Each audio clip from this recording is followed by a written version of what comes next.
السلام عليكم ورحمة الله وبركاته، عاملين إيه؟ يا رب تكونوا بخير وبصحة وسلامة وتكون أموركم زي الفل.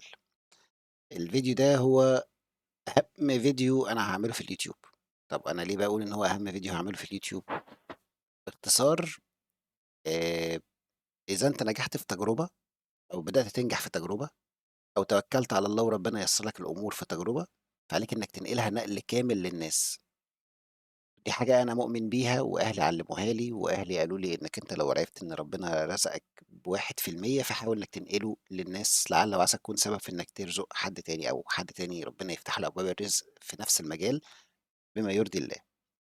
طيب أنا هاكلمكم عن إيه؟ أنا هاكلمكم عن سلسلة اليوتيوب كاملة من الألف للياء، من 1 ل1000 توصل إزاي للأرقام بتاعتك، تحقق حاجتك، تجيب اللي أنت عايزه، تكسب منه فلوس إزاي، بأهم المشاكل، بكل شيء، بإذن الله إن شاء الله في الفيديو دوّة.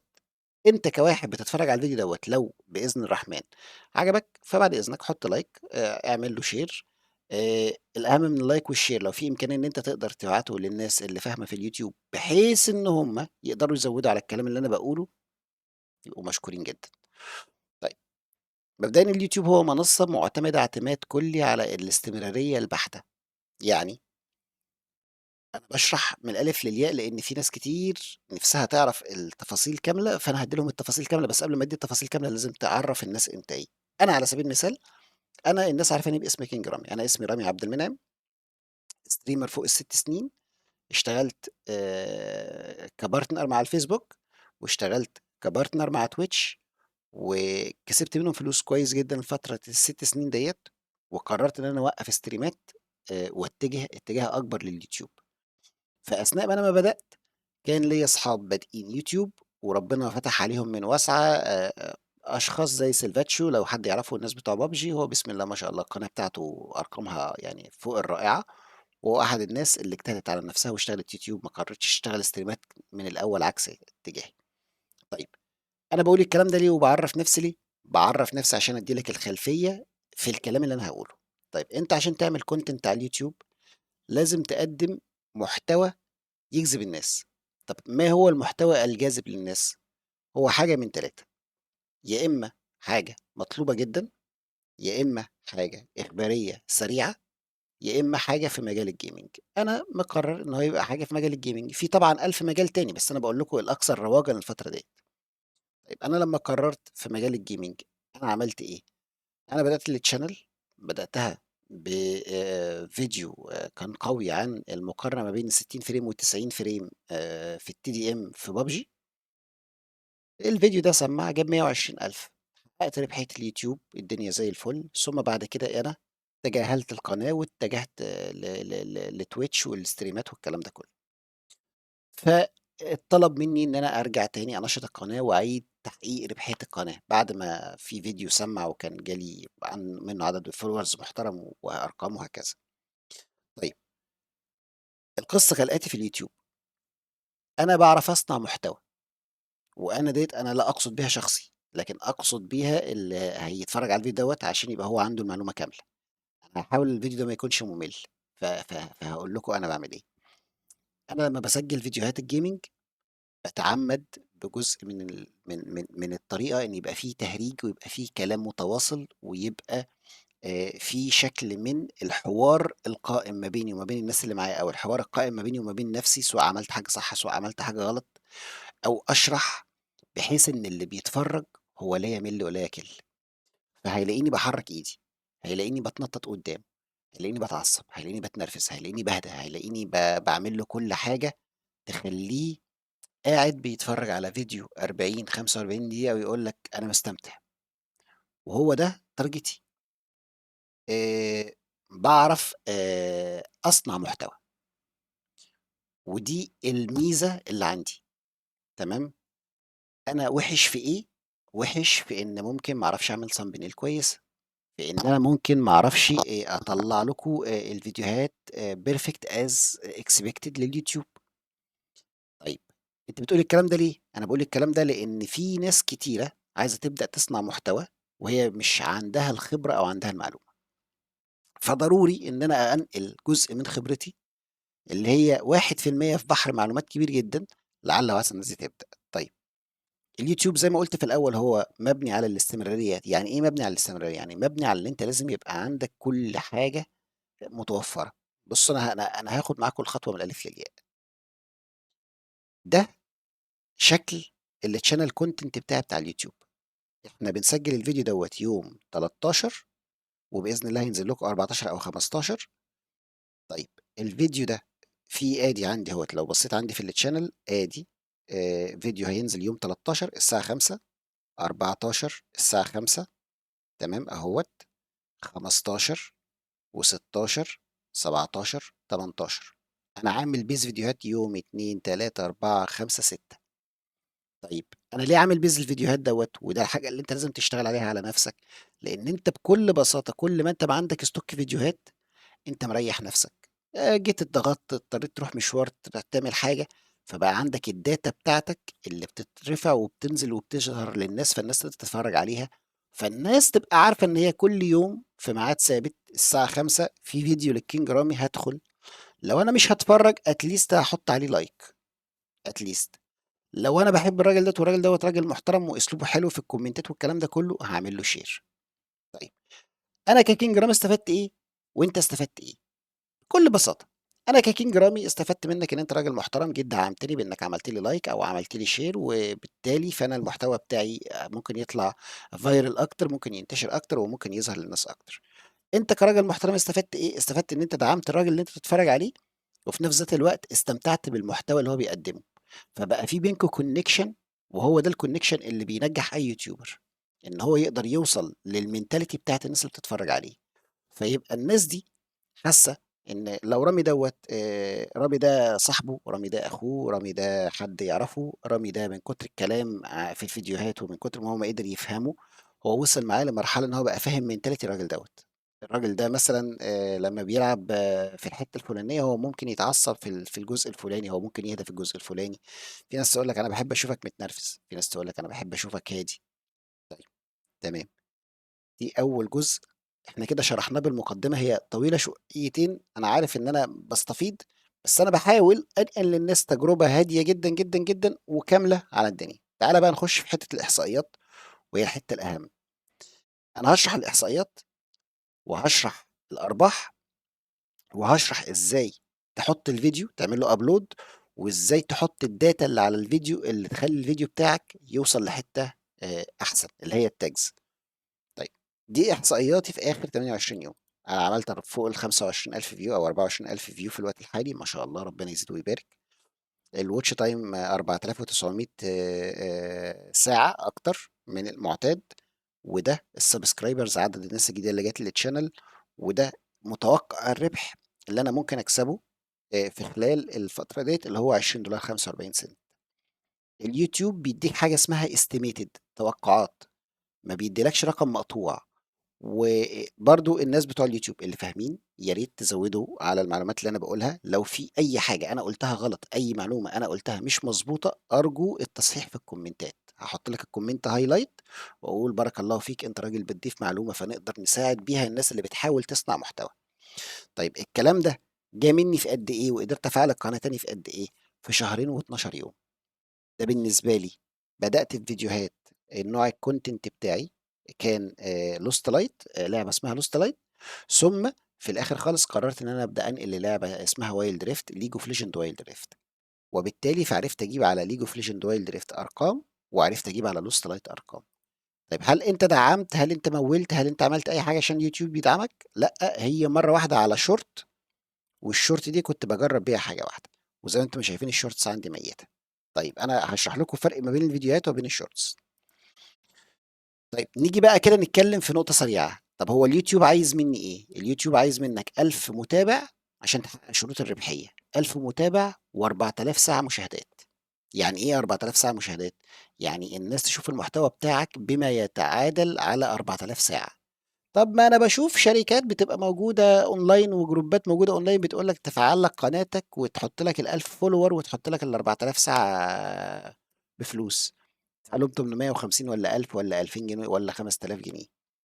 شوف، أنت بتعمل حاجة عشان تكسب منها فلوس، فإذا أنت ما تعبتش فيها عمرها ما هتجيب لك فلوس، باختصار. أنا باتكلّم في النقطة دي ليه؟ لإن أنا حابب موضوع الحلال والحرام أوي. ف ف ف يعني هم هيساعدوك بأي طريقة كانت، سواء بقى بوتات هتتفرّج على الفيديوهات بتاعتك، سواء كان الموضوع يعني صح، سواء كان الموضوع غلط.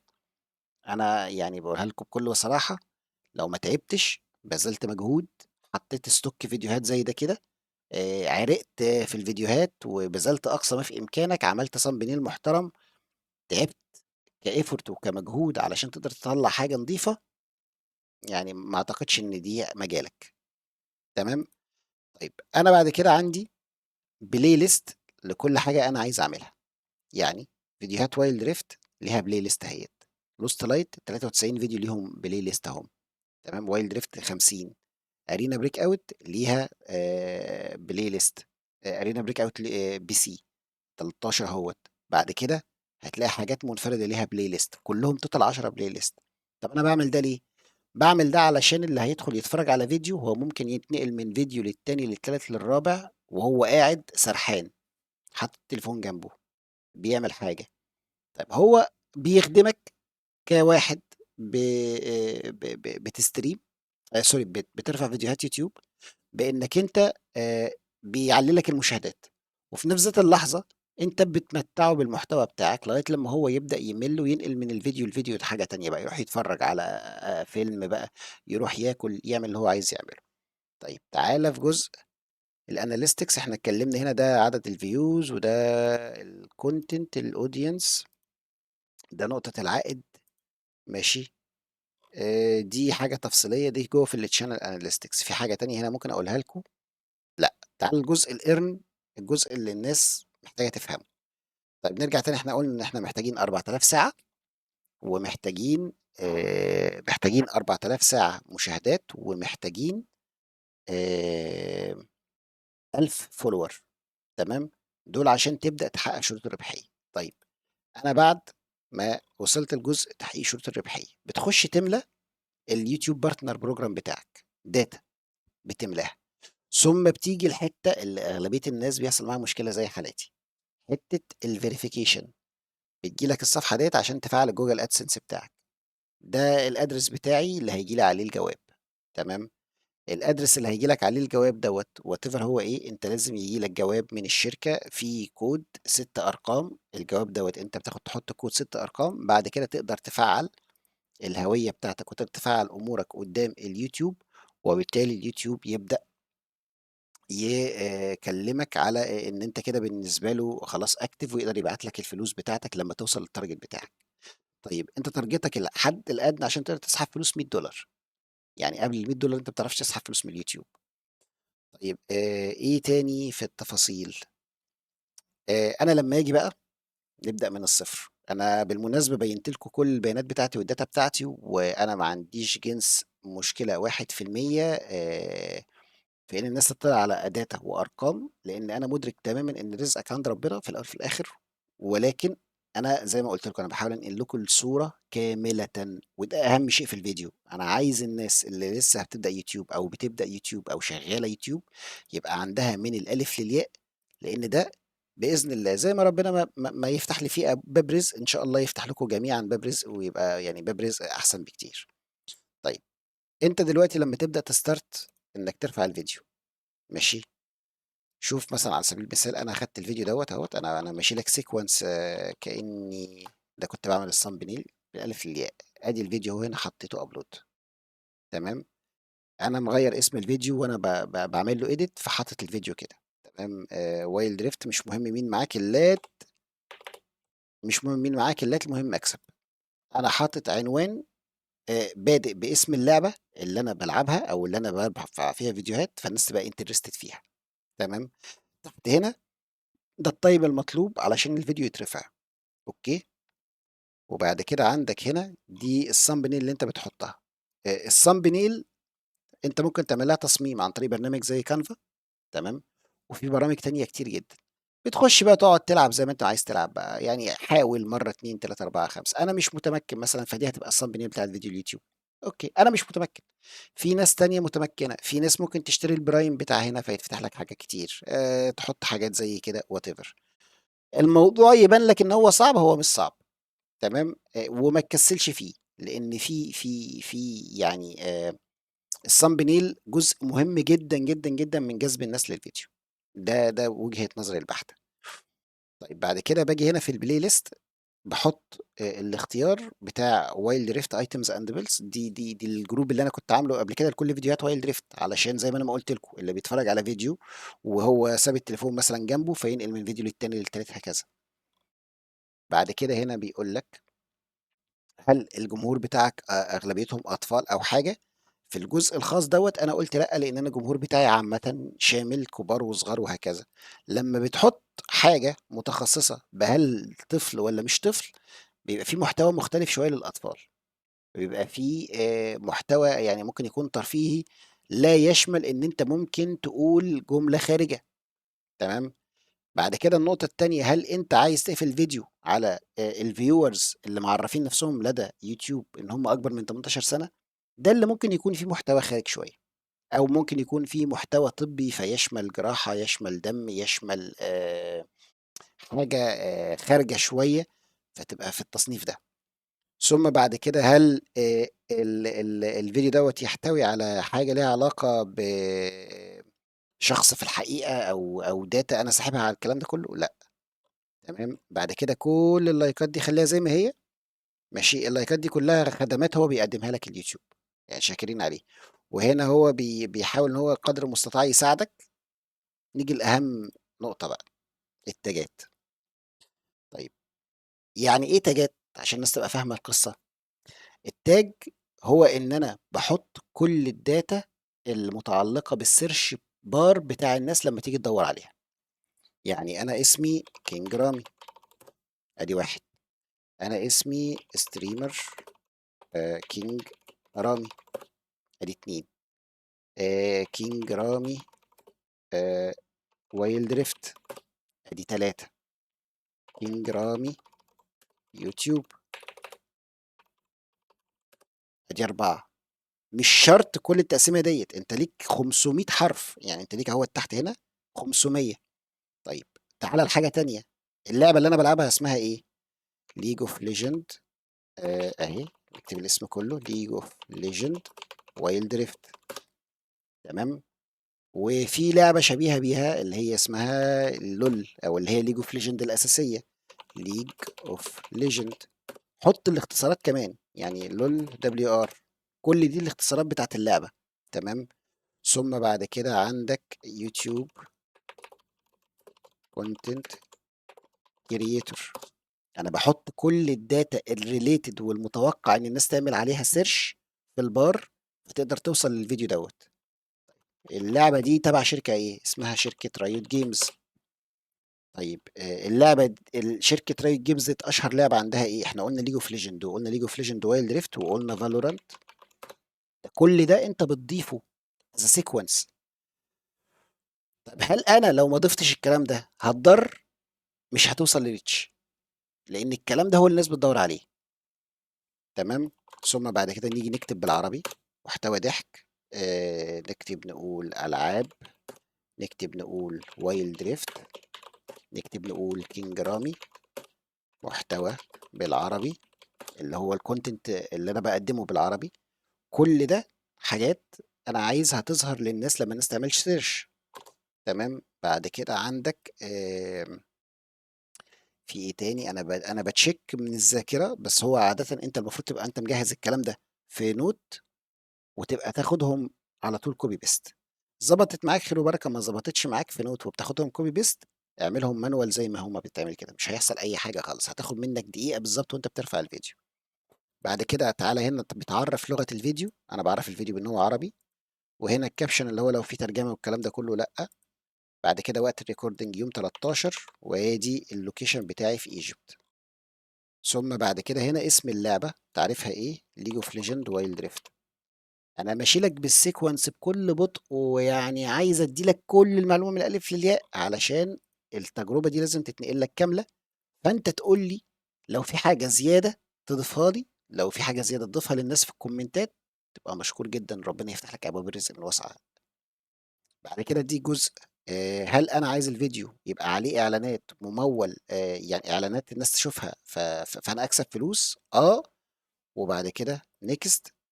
هنا الصفحة ديّة بتاعة الAd sustainability أو الجزء المتعلق بالمحتوى بتاعي. هل أنا عندي لغة خارجة؟ لأ. هل أنا عندي محتوى جنسي أو محتوى للكبار في السن؟ لأ. يعني مش كبار في السن sorry +18. هل يحتوي على عنف؟ لأ. shocking هل هو محتواه صادم، تفجيرات كارثية الكلام ده كله؟ لأ. هل في حاجة ممكن تساعد الناس على إنها تفكر في الانتحار أو الكلام ده كله أو تأذي نفسها؟ برضه لأ.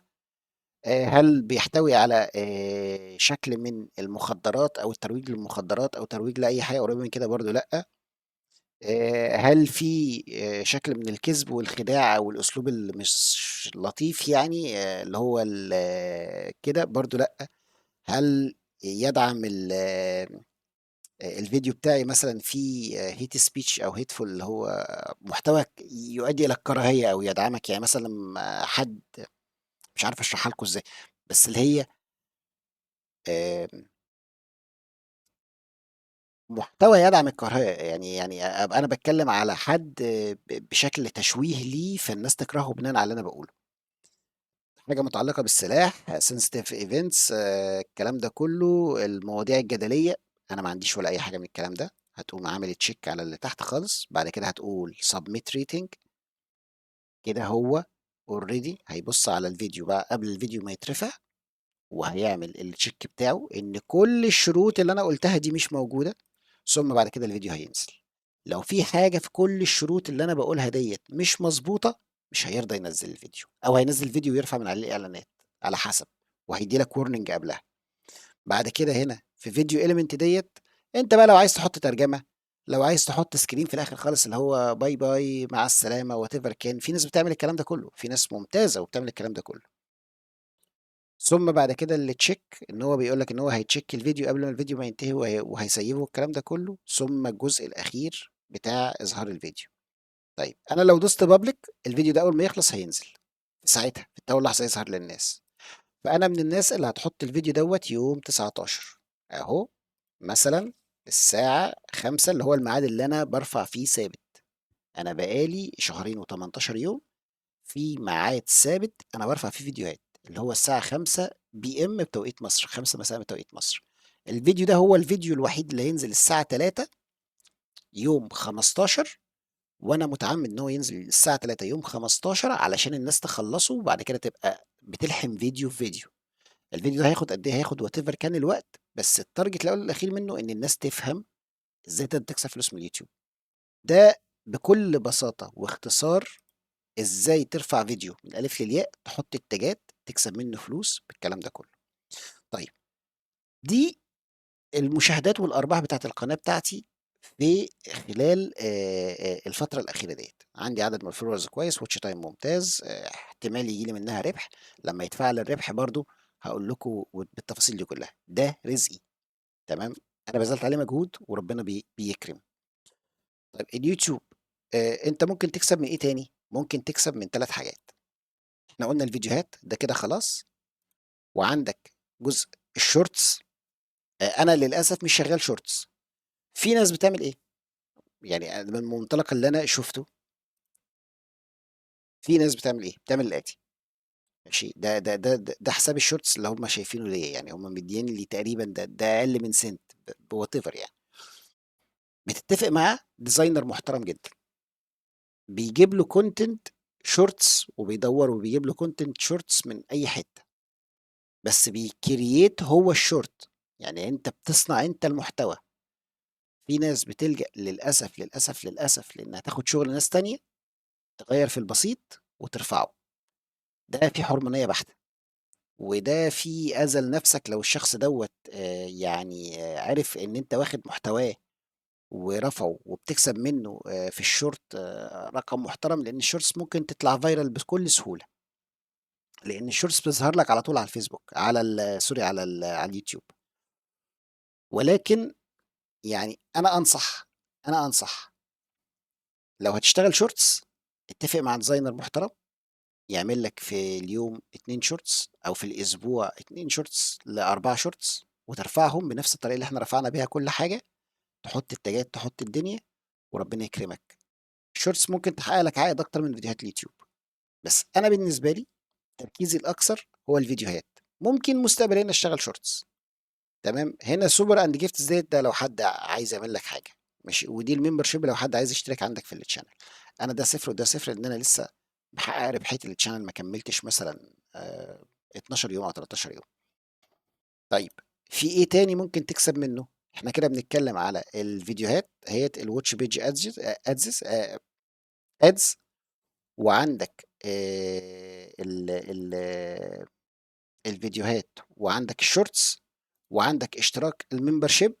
اشتراك الmembership ده بكل بساطة أنت لمّا بتخلّص الchannel بتاعتك وبتفتح فيها الأرباح، تقدر تعمل زي small part، لإن الناس تقدر تعمل لك sub.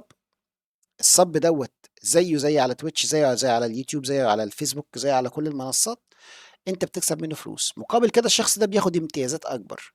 اللي بيعملوها دايمًا وبيكسبوا فيها في الmembership دُولة اللي بيعملوا محتوى gaming على اليوتيوب، بيبقوا طالعين هم بنفسهم بيعملوا content استريمات على اليوتيوب والكلام ده كله. والsupers دي برضه حاجة مُعتمدة على الmembership. تمام. طيب في part برضه اللي هو part الshopping دوّة للناس اللي عندها براندات، بيحطّوا بقى تيشيرتات، بيخشوا على spotify يعملوا الstore بتاعهم، وبقى يحطّوا بقى اللي هم عايزين يحطّوه، ده اللي بيروّجوا بقى، تيشيرتات، مجات، كوبايات، لبس، الكلام ده كله whatever، ده على حسب أنت الcontent بتاعك. ده مش content منتشر جدًا عندنا في مصر للأسف، لكن إحنا الcontents المنتشر الshorts واليوتيوب videos. أنا كده خلّصت لك 95% من الفيديو، فاضل 5% هاقولهم لك بكل بساطة. لو أنت شخص هتلتزم التزام تام وهتدّي وقت، ربنا هيكرمك من وَسَع. لو أنت مش هتقدر تدّي وقت ومش هتقدر تلتزم، مش هتقدر تبذل مجهود في اليوتيوب، مش هتاخد حاجة. اليوتيوب شروط تحقيقه ممكن تعملها في فيديو واحد يضرب معاك viral، وممكن تقعد أسبوع، 2، 3، 4، 10 شهر. فيعني شهرين، 3 زي ما أنا ما قعدت عادي جدًا. في فيديوهات كانت بتجيب 60 و70 مشاهدة، وفي فيديوهات عدّت ل2200 و2300 و7000 و8000 و10000. فهي القصة كلّها إيه، استمرارية ووقت ومجهود، تطوّر من نَفْسك، ربنا هيكرمك وهيفتح لك ويرزقك وييسّر لك. ويعني أتمنى أكون فدتكم، أتمنى الفيديو ما يكونش مُمِل، أتمنى تكتبوا لي في الكومنتات لو في أي إضافة نضيفها للناس. مشكورين جدًا، جدًا، جدًا، والسلام عليكم ورحمة الله وبركاته. باي.